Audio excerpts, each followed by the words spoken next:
Chers frères et sœurs, nous vivons tous actuellement des temps difficiles. Beaucoup de familles et de serviteurs de Dieu sont touchés par ce virus. La crainte et la peur s'installent dans les cœurs et c'est légitime.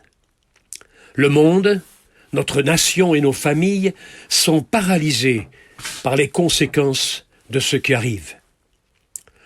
Nous ne pouvons que constater la fragilité de la vie, de l'économie mondiale, de l'impuissance des hommes, malgré le courage et la bonne volonté de tous ceux qui se donnent sans compter pour soulager ceux qui sont atteints.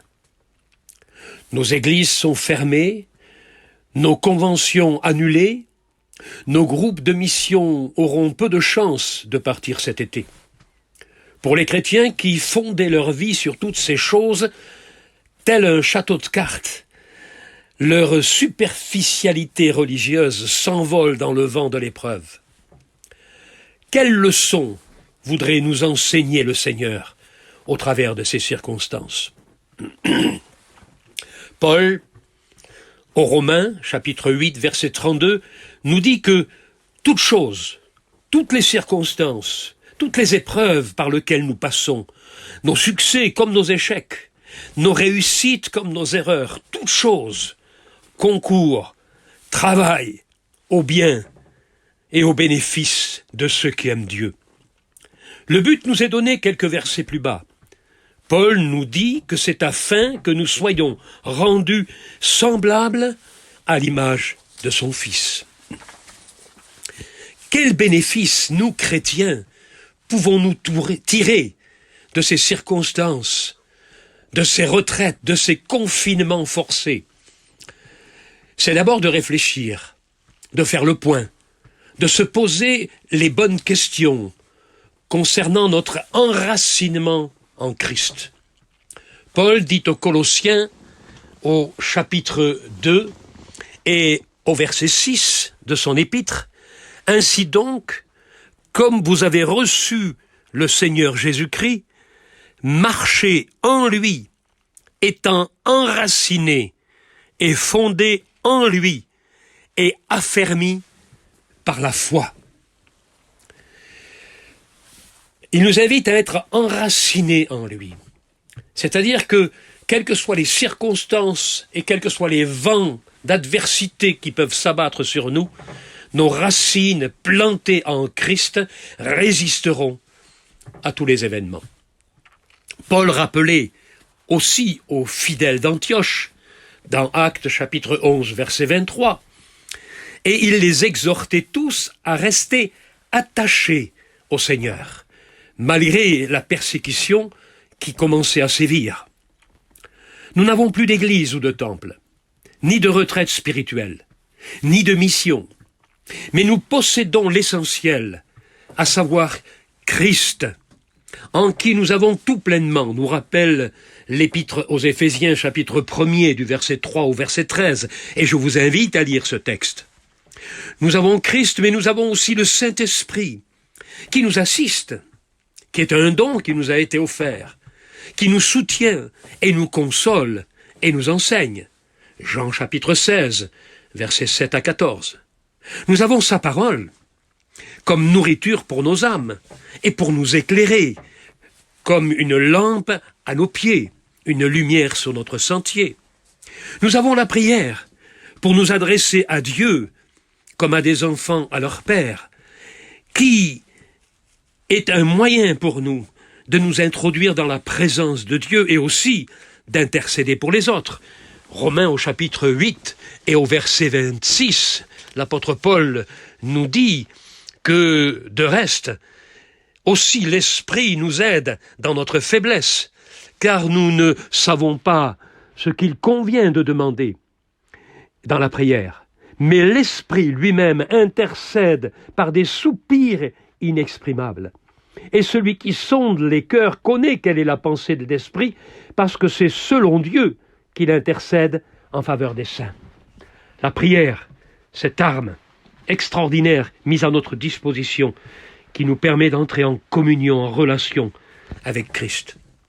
Si les bâtiments, églises et temples sont fermés, n'oublions pas que l'Église, corps de Christ, reste ouverte et vivante, et que nous jouissons de la communion fraternelle universelle. Et bien sûr, grâce aux moyens modernes d'aujourd'hui, qui nous permet de pouvoir communiquer aisément entre nous. Dans de nombreux pays, les chrétiens vivent sans église, privés de pasteurs et même de Bible. Mais ils ont su surmonter l'épreuve parce qu'ils étaient attachés, enracinés, fondés en Christ.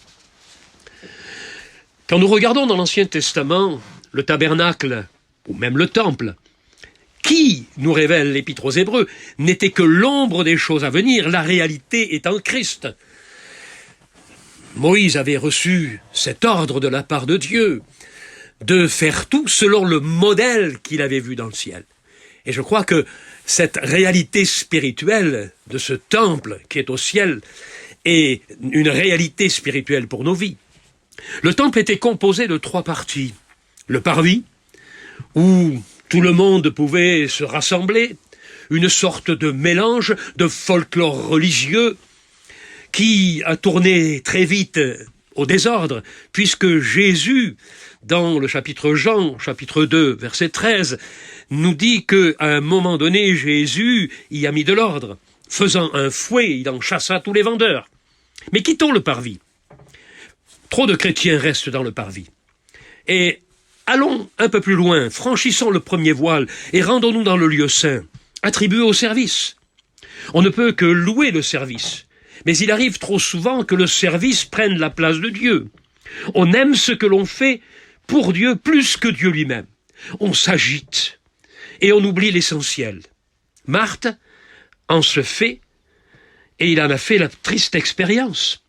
Luc, chapitre 10, verset 41. Jésus lui reproche et lui dit « Tu t'agites et tu t'inquiètes pour beaucoup de choses. Il y a l'essentiel. » Et Marie avait choisi la bonne part. On ne peut pas servir comme on le voudrait aujourd'hui. Mais ce que l'on peut faire, c'est entrer dans le lieu très saint, cette 3e partie, cette intimité, cette relation avec Dieu. Jusqu'au jour de Christ, nous n'avions pas le droit d'y pénétrer. Seul le souverain sacrificateur, 1 fois par an, et encore avec le sang des sacrifices, entrait avec du sang pour lui-même dans ce lieu très saint.